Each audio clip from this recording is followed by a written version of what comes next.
Is Ohio State quarterback university? This is a video that will break down why Ohio State just might be quarterback university after the 2025 NFL draft just got finished up. Again, this is a friendly reminder to subscribe to this YouTube channel for more football content coming out. We go over college and NFL content every single week. So, Ohio State, you might be thinking, well, they didn't exactly have a first-round pick in the 2025 NFL draft. Why would we be talking about that team being wide receiver U? Yes, that makes sense. Emeka Egbuka ended up going in the first round.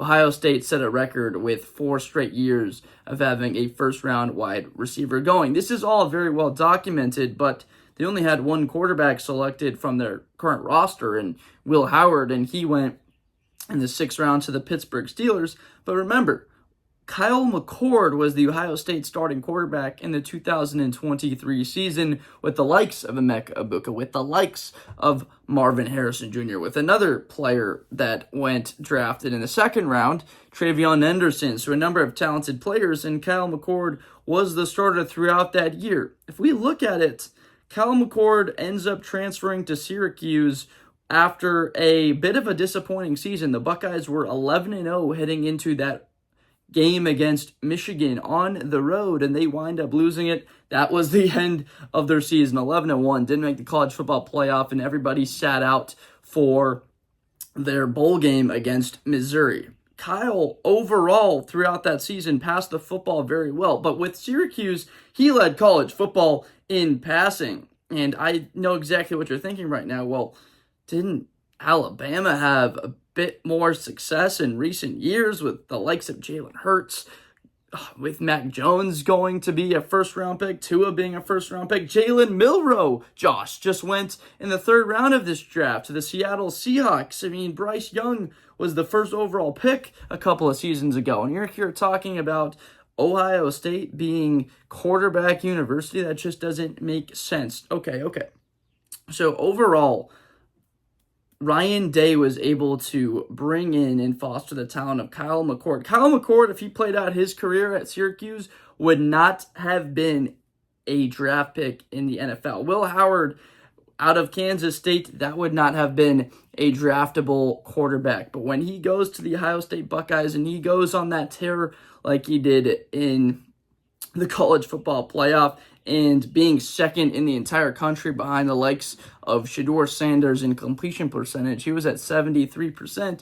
Now you're starting to see the full picture here in what they're able to produce. And again, remember, I talked about wide receivers earlier in this video, and that's exactly why I think that helps solidify and reposition the Buckeyes. If they're not number 1, they're certainly right there at 2 or 3. Because when you have the best wide receivers coming out of your school every single year next to LSU, it is going to help out your quarterback. Also, the offensive line talent has been there too. We saw 2 Buckeyes go from the offensive line in the 1st round of the draft. We saw 24th overall Donovan Jackson go to Minnesota, 32nd overall playoff teams, the Kansas City Chiefs taking Josh Simmons. So the wide receivers, Emeka Egbuka goes 19th overall to the Tampa Bay Buccaneers.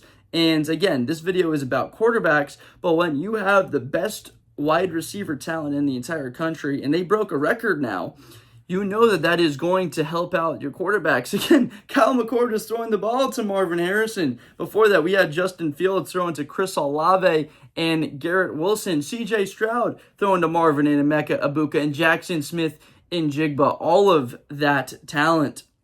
And then when you bring in guys like Julian Sayin, Lincoln Kienholz, and they're going to end up playing it out, guess who they get to throw the football to? They get to throw the football to Carnell Tate. At this point, has to be a projected 1st or 2nd round pick. End up seeing how this season plays fully out. But what about the best player in college football? Pretty much all well-known, world-renowned at this point, Jeremiah Smith. You think that helps your wide receiver? Again, you might be saying, Alabama, well, don't they have a guy named Ryan Williams out of there? This isn't a debate about Ryan Williams or Jeremiah Smith. It's simply about the quarterbacks. right now, Kalen DeBoer is going through a period where he's going to have to cater to finding an identity for what his team is going to be going forward. After that season with Jalen Milroe playing with Nick Saban, they go to the semis and lose to Michigan. They were able to bring Jalen back, and it was somewhat of an up and down year. He had moments where there were flashes where he looked fantastic, like that Georgia game early in the season where Bama beat them at home, came out, got up to a 28-0 start.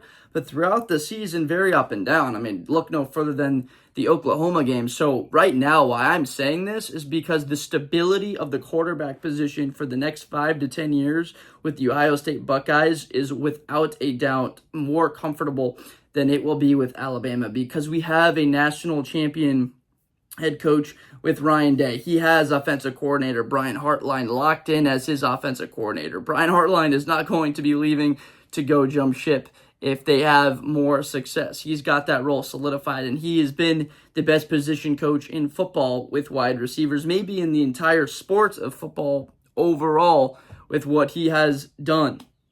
Again, let's go back to the careers of Mac Jones and Justin Fields. Overall, both to this point have been a bit underwhelming. Justin goes to Chicago for a couple of seasons. Mac goes to New England. Both have now been replaced by quarterbacks that were taken in the 2024 NFL draft. Caleb ends up going to Chicago, and Drake May ends up being selected. But as of right now, Justin Fields has an opportunity with the New York Jets. That's where I really think that this will end up playing out. If Justin Fields is able to have success with his former wide receiver with Ohio State, Garrett Wilson, then we will be able to have those scales start to lean. If we're thinking about overall for the past 10, 15 years, I would just have to say I'll give the nod to the Alabama Crimson Tide with what they have done, but the trend of the last couple of years, what the Buckeyes have done in recent memory, because the likes of Dwayne Haskins, rest in peace, J.T. Barrett, Braxton Miller, Cardell Jones, none of them had successful NFL careers overall, anything to merit consideration. You go back and we start talking about Terrell Pryor now, whereas Alabama, Jalen Hurts just won a Super Bowl in the National Football League. So overall, with what the starting talent is, but what ends up happening to Tua Tagovailoa, is he at some point going to be usurped or just not playing football healthy anymore, and Quinn Ewers ends up getting starting reps over him.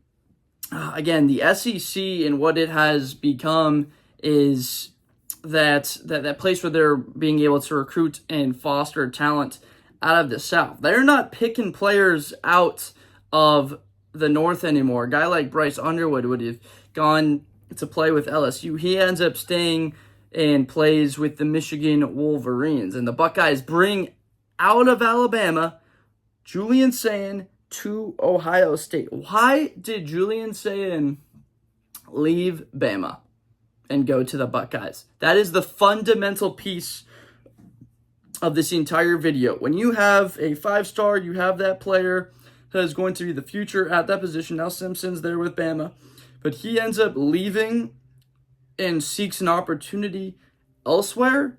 You start to realize, why would that be? I mean, Joe Burrow was with Ohio State. We obviously know he ends up being a first-round pick, Heisman Trophy winner with the Cincinnati Bengals.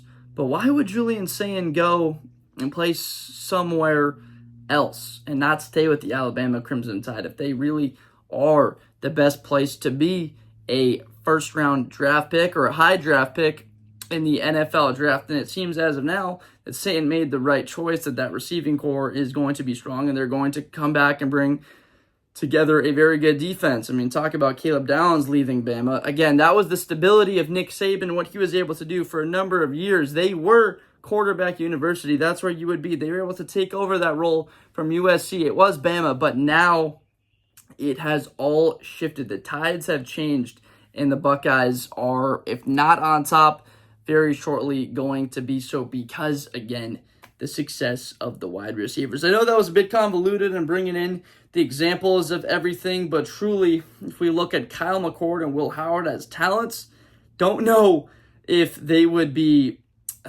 drafted in in a number of drafts, so they didn't have the opportunity to learn and have that chance to play for Ryan Day. And Jalen Milroe's talent just pops off the charts, ends up going in the 3rd round. So thank you so much for watching this video. Had a lot of fun making it and talking about who we perceive to be potentially the best place to play the position of quarterback in college football. Hope that you subscribe and stay tuned for more football content. Appreciate it.